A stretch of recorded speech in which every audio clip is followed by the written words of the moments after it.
আসসালামু আলাইকুম এভরিওয়ান, সবাই কেমন আছেন? আশা করতেছি আল্লাহর রহমতে সবাই ভালো আছেন। আলহামদুলিল্লাহ, আল্লাহর রহমতে আমিও ভালো আছি। যাব একটু ব্যাংকে। আর এই গরমে দিনের বেলা ভিডিও করা মানে একটা বড় ধরনের বাবারে বাবা, বাতাস শুরু হইলে মনে হয়, মানে বাতাসটা যদি চোখে এসে লাগে মনে হইতেছে সব ঝুলে দিতেছে, এরকম একটা বিষয় হয়ে যায়। আর এই গরমে দিনের বেলা ভিডিও করা আর আজাব পোহানো সেম কথা। একটা আদনান হুজুরের একটা ওয়াজে শুনছিলাম এরকম, যে জাহান্নাম নাকি বছরে দুইবার শ্বাস নেয়। তার ভিতরে একবার শ্বাসটা ফেলে হলো এই যে গরমের সময়, আরেকবার হলো ঠান্ডার সময়। কারণ জাহান্নামে নাকি দুইটাই আছে, ঠান্ডা গরম দুইটা ভাবেই শাস্তি দেওয়া হয়। গরমে বিল্ডিং গুলোর অবস্থা দেখেন, মানে ওই সাইড গুলো একবারে এই যে যেদিন এরকম ঘোলা ঘোলা আকাশ হয়ে যায়, মানে বিল্ডিং গুলোর ওই জায়গায় মনে হয় কুয়াশা কুয়াশা পড়ে আছে। ওই দিনের গরম বাতাসের আবহাওয়াটা অনেক গরম থাকে, মানে এমনি নর্মাল গরমে বাতাসটা যদি ঠান্ডা থাকে সমস্যা হয় না, বোঝা যায় না। কিন্তু অন্য সময় দেখা যায় যে গরম ঠিক আছে, আজকে কত চলতেছে জানি না, কিন্তু বাতাসটা এত প্রচুর পরিমাণে গরম, মানে যদি হেলমেটের আমি ভাইজার খুলে রাখতেছি, বাতাসটা মুখে এসে লাগলে মনে হইতেছে চোখ চোখ জ্বলে দিতেছে, এরকম একটা বিষয়। তো বাতাস মানে হেলমেটের ভিতরে পাস করানোর কোনো সিস্টেম নাই, ভাইজার বুইজার সব বন্ধ করে রাখা লাগতেছে, কারণ বাতাসটা প্রচুর পরিমাণে গরম। এতটুকু রাস্তা, মানে রাস্তা কিন্তু খুবই ছোট, মাত্র দুইটা সিগন্যাল পরেই ওই জায়গায় যাওয়া লাগবে। দুইটা না তিনটা সিগন্যাল, এই সিগন্যাল থেকে লেফট মারা যাবে না। তো দুই সিগন্যাল পরে ওই জায়গায় যাওয়া লাগবে। কিন্তু এই গরমের বাতাসের কারণে মনে হইতেছে যে কত দূরের যেন রাস্তা। জাস্ট আমি এই গেঞ্জিতে হাত দিলে বুঝতেছি, মানে শরীরের ভিতরে বেশি গরম লাগতেছে, মানে গেঞ্জিটায় পুরো গরম বাতাসটা মানে জমে আছে। মানে ছাদে কাপড় দিলে মনে করেন, যদি আপনি কাপড় ধোয়ার পরে যেভাবে ছাদে দেওয়ার পরে গরম হয়ে থাকে না, ওটা গায়ে পড়লে ঠিক যেরকম লাগে, এই এই টি শার্ট গুলা মানে জামা কাপড়ের সেম সেম সমস্যা হইতেছে। আমি যাব ডানে, সে বামে ইন্ডিকেটর দিয়ে রাখছে, তার আগে যেটা দেওয়া লাগবে, দেন আমি তার পিছনে থেকে ডান দিকে চলে যাব। কারণ আমার যে ব্যাংকে যাবো এডিসি ব্যাংক, সেটাই ব্লকেই। তো এদিক দিয়ে যাই। সামনে থেকে ইউটার্ন করতে গেলে ঝামেলা, সামনের ইউটার্নটা প্রচুর পরিমাণে জ্যাম থাকে, যার কারণে ওই জায়গায় ইউটার্নে প্রবলেম হয় বেশি। এখান দিয়ে চলে যায়। এই বিল্ডিংটা এখনো রেডি হয় নাই, কতদিন হয়ে গেছে। এই জায়গায় সব অফিস। এডিসি ব্যাংক দুইটা ব্রাঞ্চ, এটা বোধহয় ওইটা বোধহয় এ, এটা বোধহয় বি। বিটা ছোট, এটা বড়। তারপরে অ্যাডনক অফিস আছে, তারপরে বিজনেস অ্যাভিনিউ টাওয়ার আছে। এই সাইডটা এরকমই, কিন্তু সমস্যা হলো যে এই যে দেখো কই খাড়ায় আছে, এইখানে বাইক পার্কিং করার জায়গা নাই, যার কারণে ভয়ে ভয়ে থাকা লাগে ব্যাংকে আসলে। এরকম কোন একটা গাড়ির পিছনে পার্কিং করা একটা রিস্কের ব্যাপার কোনোভাবে। আচ্ছা, আমি তো ওইভাবে ওইখানে পার্কিং করতে পারি, কিন্তু এটা আমার জন্য কতটা লিগ্যাল আমি এদিক দিয়ে যাওয়া? এটা লিগ্যাল না, আনলিগ্যাল একটা প্রসেসের কাজ। এই জায়গাটা পার্কিং করি আপাতত। কাজ শেষ করলাম। এই জায়গায় আসলে আমার একটা কথা মনে পড়ে যায়, একদিন রাত্রে আমার সাথে যে ঘটনা ঘটছে এই জায়গায়। রাত তখন বাজে দুইটা, আহ এরকমই, দুইটার উপরে বাজে। তো তখন হয়েছে কি, আমি আসছি ব্যাংকে টাকা ডিপোজিট করতে। সকালবেলা আমার একটা কাজে টাকা লাগবে, তো এর জন্য আমার অ্যাকাউন্টেই লাগবে, এর জন্য আমি অ্যাকাউন্টে ডিপোজিট করতে আসছি।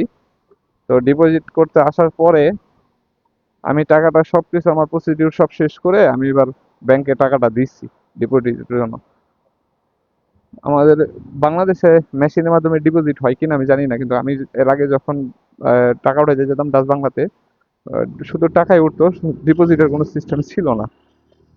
তো ডিপোজিট করার জন্য গেছি, এর সিগন্যালটা পাইলে ভালো হইতো। হ্যাঁ, পাবো পাবো পাবো পাবো পাবো, চলে আইছি। তো ডিপোজিট করতে গেলাম। ডিপোজিট করতে যাওয়ার পরে টাকা টোকা সব প্রসিডিউর শেষ করে আমি টাকাটা দিলাম অ্যাকাউন্টে।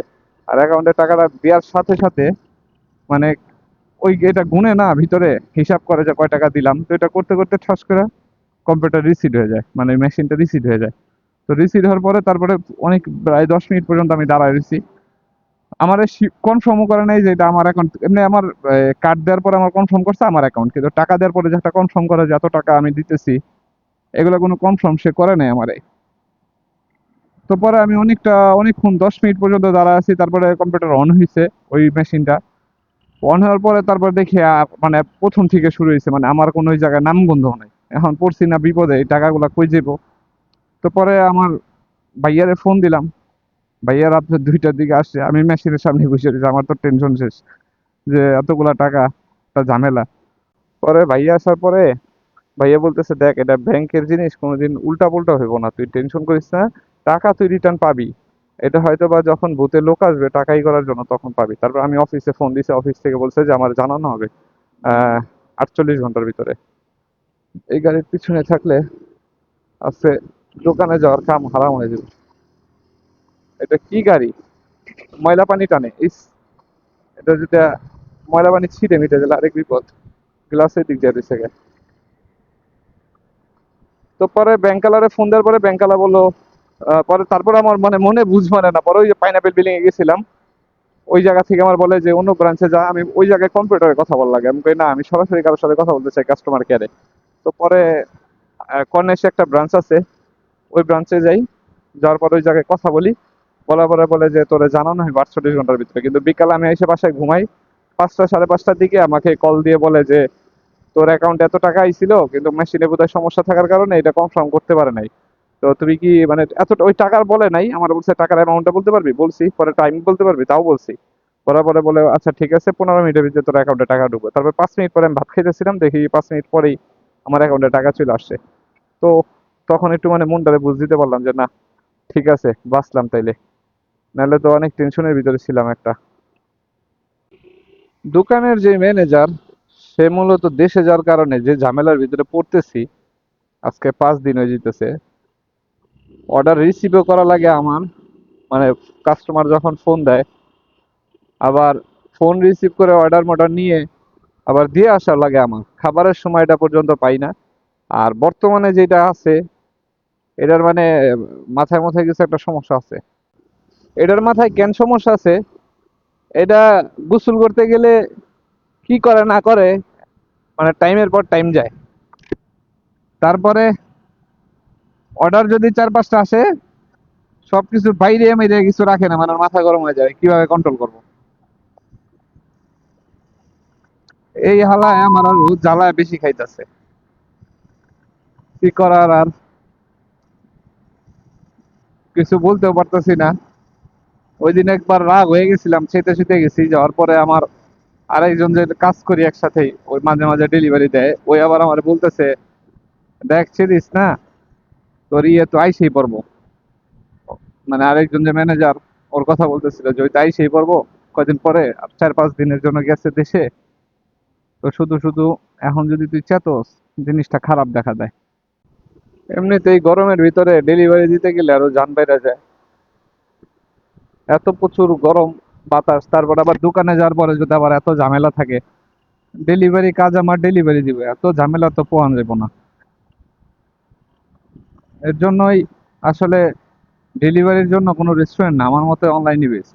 কারণ কিসের জন্য বেস্ট, আপনার মন চাইলে ডেলিভারি দিবেন, মন চাইলে না, কাজ করবেন, কাজ করলে ওইটা কমিশন হিসাবে একটা ডেলিভারি দিলে একটা টাকা পাওয়া যায়। যেরকম আমি যতটুকু শুনছি যে স্মাইলে আশপাশের সব অর্ডারে 10 দিরাম করে দেয়, আর তালাবাদ এগুলাতে 7 দিরাম করে আসে একটা ডেলিভারিতে, মানে আশপাশে 3 কিলোমিটারের ভিতরে। আর যদি এর বাইরে হয়ে যায় তখন নাকি এর চেয়ে বেশি চার্জ করা হয়।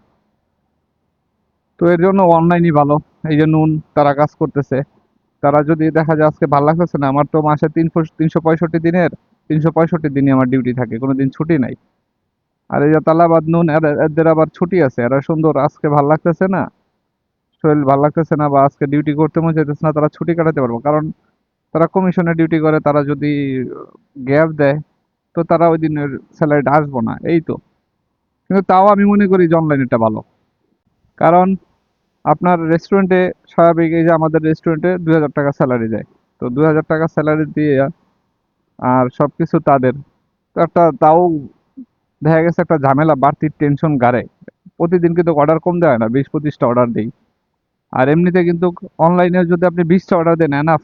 20টা অর্ডার দিলে আপনি মানে চলতে পারবেন, কোনো সমস্যা নাই। মানে 20টা অর্ডার দিলে দেখেন, যদি 1500 টাকা আপনি 3 কিলোমিটারের ভিতরের বাদ দেন। অরেঞ্জ, এটাতেই যাই।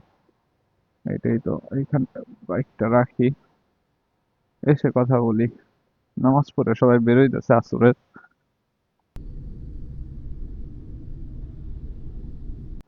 অর্ডার দেওয়া শেষ করে, যেহেতু মসজিদের সামনে বাইক রাখছিলাম আর আসরের সময় মানে হয়ে গেছে, নামাজ সবাই পড়ে মানে জামাত হয়ে গেছে। আজান তো অনেক আগেই দিছে, যখন ভাত খেতে গেছি তখনই, দুপুরে খাবার খেতে গেছিলাম তখনই আজান দিয়ে দিছে।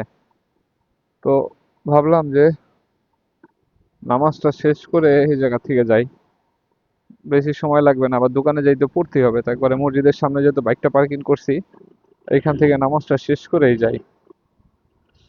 তো এর জন্য একবারে মসজিদের ভিতর থেকে নামাজটা শেষ করে বেরোইলাম। আর এই জায়গায়, এই মসজিদটা অনেক সুন্দর, আসলে ঘুরে দেখানো পারতেছিলাম না, সময় যেহেতু অল্প ছিল আমার, দোকানে যাওয়া লাগবে তাড়াতাড়ি, এর জন্য ঘুরে দেখাইতে পারতেছিলাম না। তাও আমি একটু নামাজ শেষ করে পিছনে বসে একটু ভিডিও করছি, কিন্তু মাঝখান থেকে ভিডিওটা করলে বোধহয় আরো সুন্দর দেখা যেত।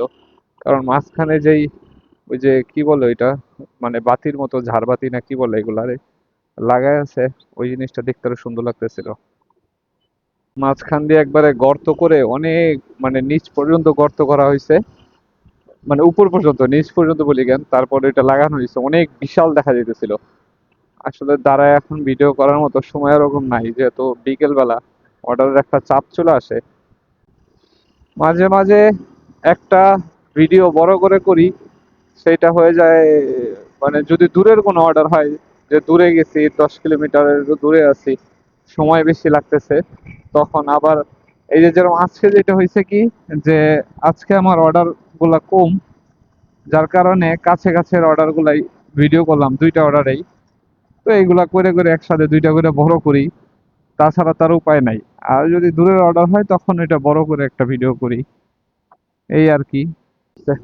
তখন দেখছি যে সাইকেলটা চলতেছে, কিন্তু এখন সাইকেলের পরিমাণ খুবই কমে গেছে, এখন বেশিরভাগ মানুষই স্কুটি ইউজ করে। স্কুটির গুলা, মানে স্কুটার যেটা বলে, লম্বা হয়ে দাঁড়ায়, মানে দাঁড়ায় চালায়, ওইটা শাওমি কোম্পানি আছে, বিভিন্ন চাইনিজ ব্র্যান্ড গুলার আছে, ওইগুলা ইউজ করে। কিন্তু বসারটার নিয়ম নাই, বসারটা এর আগে আমি ব্যবহার করে আমি একটা ফাইন খেয়েছিলাম। কারণ বসারটাতে আপনি পান বেশি, মানে কনফিডেন্স পান বেশি, যার কারণে অনেক জোরে চালানোর চিন্তা ভাবনা থাকে, তখন অ্যাক্সিডেন্ট হয়। এর জন্য বসারটার নিয়ম নাই, দাঁড়ানোরটায় চালানো যাবে, কোনো সমস্যা নাই, এই আর কি।